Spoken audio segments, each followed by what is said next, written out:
আপনার দুবারপর জনারবিটা গ্রাম থেকে আমরা উরপা বাগরাখান গেছিলাম 3 নং ইউনিয়ন থেকে।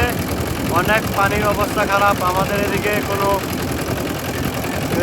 নৌকা সেলু পাইছিলাম না। আপনারা ঢাকা থেকে এসে আমাদের এদিকে নৌকা নিয়ে আমাদের উপকার করলেন।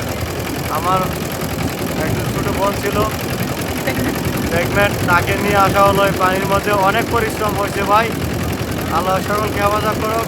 আপনারা মানুষের সহযোগিতা করতেছেন, আল্লাহ যেন আরও করার তৌফিক দান করে।